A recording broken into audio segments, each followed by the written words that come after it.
¿Es posible reinventarse?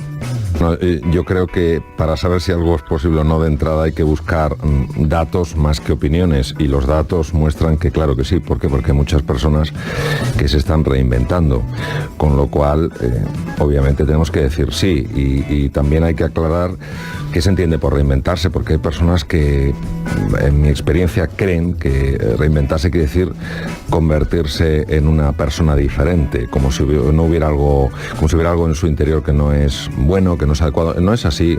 Reinventarse sencillamente quiere decir transformar tu forma de ser, no quién eres, porque tú ya eres un ser completo.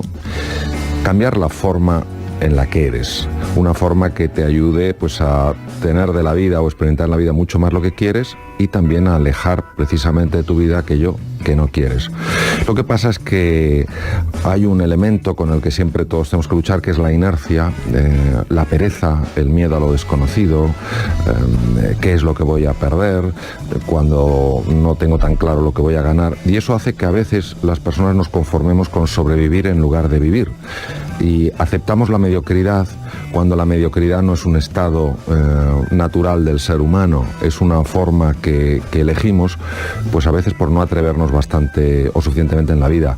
Cuando una persona siente que lleva tiempo haciendo algo que no le ilusiona, que no le está generando pues ese estímulo, esa alegría vital, y sigue así, yo creo que está perdiendo una enorme oportunidad. Y no tenemos que olvidar lo que decía Elizabeth Kubler-Ross, la persona que más supo del mundo de la muerte, por lo menos a nivel científico. Ella dijo que unas cosas que más le llamaba la atención cuando acompañaba a personas en su proceso de fallecimiento era que una mayoría de ellos o de ellas le decían: me hubiera atrevido mucho más en la vida. Y creo que cuando una persona siente la insatisfacción inspiradora, no debe apagarla, debe dejar que esa inspiración empiece a moverla. Yo sé que es el camino del héroe, el camino de la heroína, porque da mucho miedo. Yo, desde mi punto de vista, creo que te transforma por completo la vida. A ver, la reinvención no consiste en rechazar el pasado, sino en aprovechar al máximo toda la información que viene del pasado. El pasado nos ha de informar. Lo que creo que es importante es que no nos determine. Las creencias son certezas que vivimos a nivel inconsciente, nos las cuestionamos y alteran por completo la forma en la que vemos las cosas. Tienen la capacidad de alterar la percepción porque alteran las emociones. No hay nada que altere más la percepción del mundo que las emociones en las que estamos. Entonces, ¿qué ocurre? Que estas creencias se han sedimentado, han cristalizado a base de repetirnos a nosotros mismos ciertos mensajes. A veces esos mensajes los hemos comprado del exterior. Si alguien cuando éramos pequeñitos nos ha dicho: es que no vales nada, es que eres feo, es que eres corto, es que eres corta, es que no llegarás.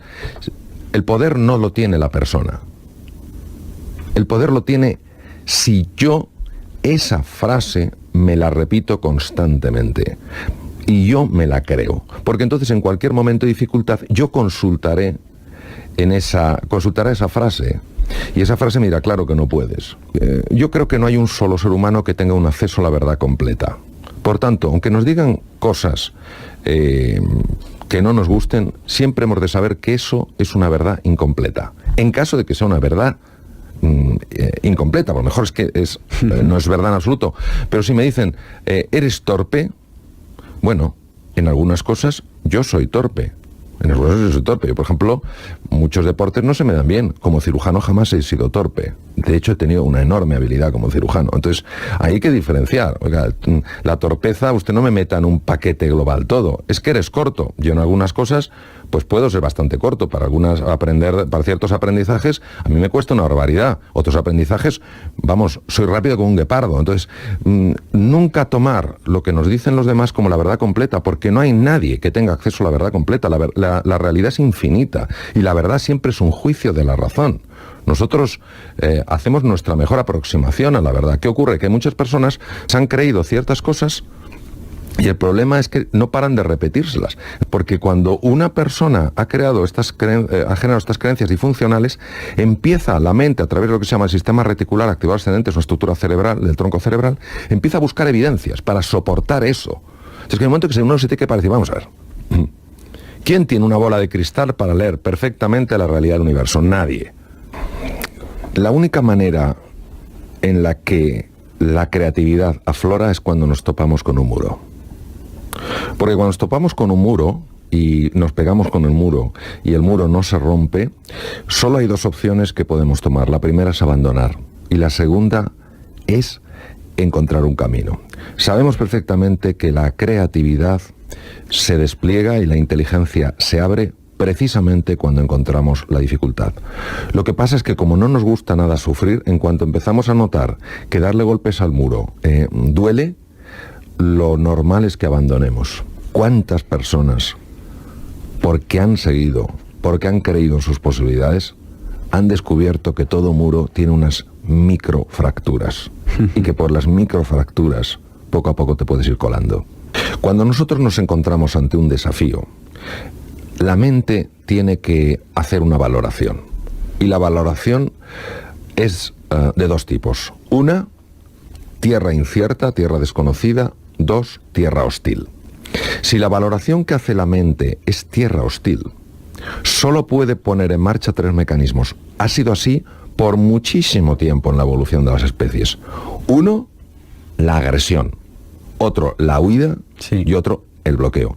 Pues hay personas que quedan estancadas en la agresión, se sienten amenazados por la vida, se sienten amenazados por los demás, aunque los demás no les estén amenazando, y eso hace que tomen posturas agresivas, estén muy irritables, tiendan incluso a ser personas violentas. Es una lectura errónea de lo que está ocurriendo.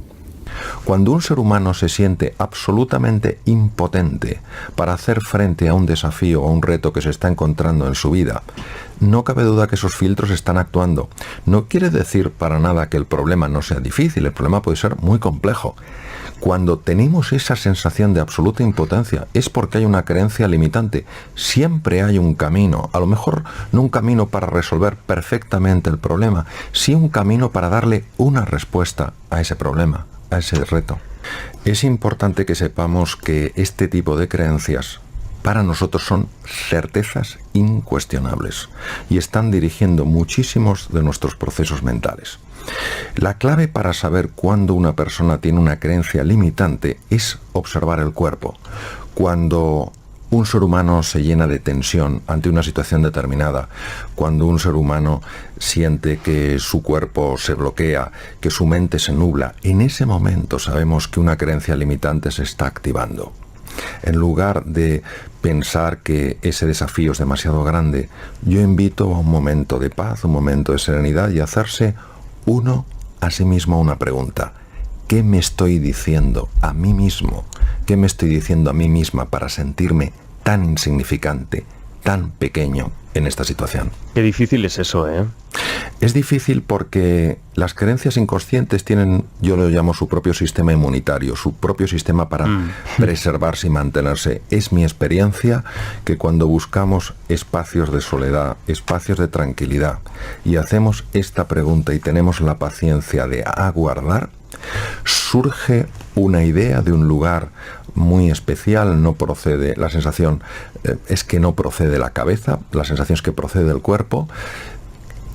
Te viene algo, te viene una idea, te viene un pensamiento muy sorprendente, descubres una nueva realidad y lo que notas inmediatamente es como el cuerpo en su totalidad se relaja. Es como si te hubieras quitado un montón de kilos que tenías en la espalda o llevabas en la espalda sin darte cuenta de que los llevabas. El ego hay que entenderlo no como una estructura fija, sino como una estructura dinámica. El ego es nuestra identidad. Y el ego puede tener dos posicionamientos. Uno es un ego completamente estanco o un ego poroso.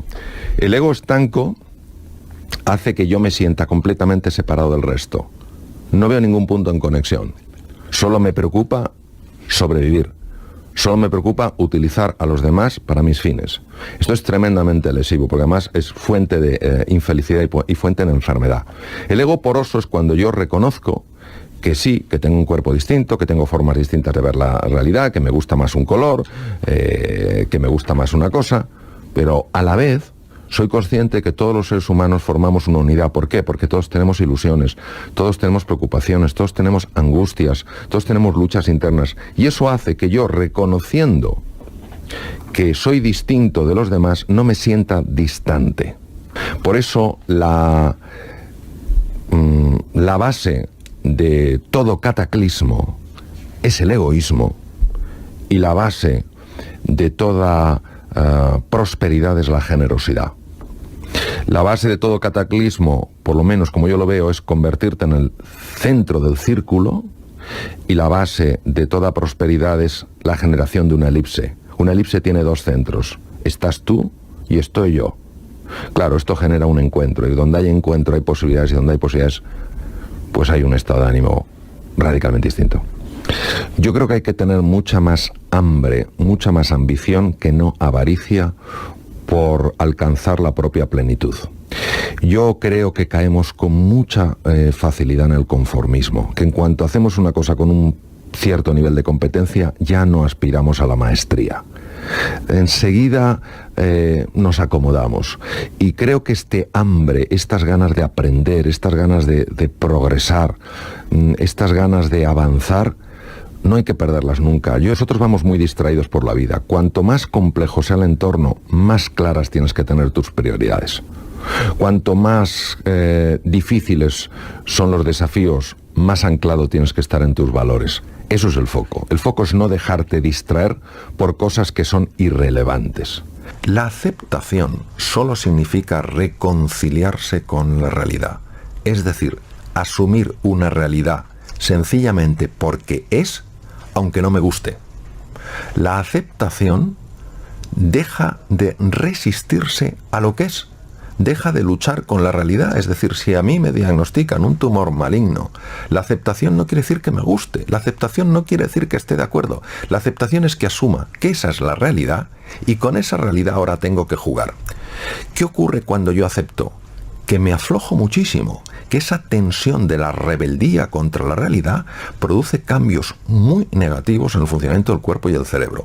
La resignación es una actitud pasivo-agresiva. Es decir, no es que yo me ponga a dar gritos, no es que yo empiece a dar voces, pero hay una resistencia, hay un rechazo oculto a esa realidad. Sabemos que la actitud pasivo-agresiva, mantenida en el tiempo cuando es un estado de ánimo, produce una elevación de una hormona que se llama cortisol y que es muy negativa en el funcionamiento, por ejemplo, del sistema de defensa, del sistema inmunitario, en el metabolismo óseo, en el funcionamiento del tubo digestivo. Es decir, la aceptación me permite tomar acciones una vez que he asumido que esa es mi nueva realidad. Muchas veces nos obsesionamos con llegar al destino, y lo importante es cómo vamos mejorando, cómo nos vamos transformando en el camino. El mundo no existiría en guerras si nuestro corazón estuviera en paz. El mundo exterior es un reflejo del mundo interior. No existiría violencia si nuestro corazón no anidara la violencia. Pues un poco lo que nos anima es a lo que es más difícil, que es, en lugar de decir ese tiene que cambiar, esa también, decir soy yo el que tengo que cambiar. Y un poco lo que decía Ainin, ¿no? Cuando tú cambias, todo cambia. Muchas personas dicen que quieren cambiar y no hacen absolutamente nada para cambiar, porque el cambio personal, la transformación, da mucho miedo. Es salirte de esa zona conocida, de tu status quo, y empezar a explorar más allá de las limitaciones que uno mismo se ha impuesto. La personalidad es como un rol, como un papel. Si una persona en una empresa, pongamos por ejemplo, considera que todo lo que es ella queda definida en el papel, jamás se saldrá de su papel, y no cabe duda de que podría hacer cosas más allá de su papel. Igual ocurre con la personalidad. Cuando nosotros decimos yo soy aquí, nos estamos limitando a una descripción que hemos hecho de nosotros mismos que nos impide absolutamente explorar nuevas posibilidades y nuevas oportunidades para nuestra vida. Es la rigidez con la que nos definimos nosotros mismos la que en el fondo nos está limitando. Cuando una persona se ha definido con un papel, quitarte ese papel es quitarte tu sensación de valor. Esto, por ejemplo, pues lamentablemente lo estamos viendo con mucha frecuencia ahora. Una persona que se ha visto durante muchos años pues en un cargo determinado, en un puesto determinado, y por las cosas que están ocurriendo se ve sin puesto de trabajo, lo que ha perdido es un cargo, no se ha perdido a sí mismo. Esa persona sigue teniendo un extraordinario valor, sigue teniendo unos enormes recursos, una tremenda potencialidad. Ahora, si esa persona se define en base a ese papel pensará que ya no es nadie. Lo mismo pasa en las transformaciones de la identidad, de la personalidad. Empezamos a tener sensación profunda de vértigo y creemos que si expandimos los límites de nuestra personalidad ya no nos reconoceremos a nosotros mismos. Y en el fondo lo que haremos será desplegar y permitir que florezca la verdadera naturaleza, la verdadera realidad que somos. La crisis, en el fondo, es una llamada a hacer un cambio fundamental en la forma de pensar, en la forma de vivir y en la forma en la que la sociedad contempla las cosas. Lo que ocurre es que dependiendo de la forma en la que nosotros valoramos esa crisis, vamos a obtener un resultado u otro. Por ejemplo, si una persona ante una situación de crisis, una situación de dificultad, una situación de inflexión en su vida, lo valora como una oportunidad para hacer un cambio fundamental en su forma de comportarse, en su forma de moverse, en lo que sea, en ese momento esa crisis le va a ayudar a explorar un campo nuevo. Si una persona ante una crisis empieza a valorarlo como una desgracia, como un espanto, como algo terrible, la propia emocionalidad que surge de ese diálogo interno le va a impedir encontrar posibilidades aunque las tenga delante de las narices. Es la valoración del evento lo que genera la experiencia en la persona. Las palabras abren cajones emocionales y cajones experienciales en las personas. Por eso la palabra es un símbolo que abre todo un mundo de sentimientos en el ser humano. Las emociones, los sentimientos moldean, modulan nuestra percepción de la realidad. Por ejemplo, si yo ante un problema que es complejo empiezo a decir, es espantoso, esto es horroroso, esto es una desgracia, no hay quien lo resuelva, sin darme cuenta, además esto se ha podido fotografiar todo el proceso con técnicas modernas de neuroimagen, empieza a cambiar el funcionamiento del cerebro. Claro. Y al final el propio problema llega a tener tal envergadura que me siento completamente incompetente e insignificante para hacerle frente. Las palabras no se las lleva el viento, las palabras crean profundas realidades. El problema del ser humano no es el miedo, el problema del ser humano es la ignorancia de su verdadera naturaleza. Claro, cuando tú no eres consciente de tus recursos y de tus posibilidades, te asustas ante el más pequeño de los desafíos. Claro que somos ignorantes de nuestra verdadera naturaleza. En un momento determinado de nuestra vida, cuando éramos chiquititos, hicimos una definición, una descripción de nosotros mismos, nos la creímos y ahora vivimos de acuerdo a esa descripción y no de acuerdo a nuestra naturaleza. Nuestra naturaleza, en su conjunto y en su esencia, es perfecta. La palabra perfecta quiere decir completa. Es decir, no somos mecanismos de relojería averiados que nos tienen que arreglar porque no damos la talla. Somos seres excepcionales porque cuando uno es capaz de encontrar y conectar con esa excepcionalidad en su interior, también la puede ver en los demás. Es decir, no es una excepcionalidad, yo soy más que tú, es somos extraordinarios. Pues vamos a vivir de acuerdo a quiénes somos. ¿De qué manera alguien que quiera cambiar su vida, su estado de ánimo, le puede ayudar a lograr su propósito hacer deporte? Pues de una manera muy sorprendente y muy potente. Tengamos en cuenta que los estudios que se han hecho en cadáver para calcular el número, la longitud de nervios que conecta lo que es el neuroeje, cerebro, cerebelo, médula espinal, en fin, todo el conjunto del neuroeje con el cuerpo, da una cifra tremenda. 45.000 kilómetros de nervios. Entonces son nervios que mandan información del neuroeje, del sistema nervioso central al cuerpo y que reciben información del cuerpo. Sabemos, por ejemplo, que las personas que hacen ejercicio físico, no tiene que ser deporte, sino ejercicio físico de una manera habitual, media hora al día, andando deprisa, 5 días a la semana, sabemos que aumenta la población de neuronas del hipocampo. Esto se describió en el año 2002. Sabemos que las personas que hacen ejercicio físico cambian su constelación hormonal y son mucho menos susceptibles a los vaivenes emocionales cuando nos encontramos con dificultades en la vida. Sabemos que las personas que hacen ejercicio físico viven más tiempo. Sabemos que son menos susceptibles a padecer carcinomas, a padecer tumoraciones malignas.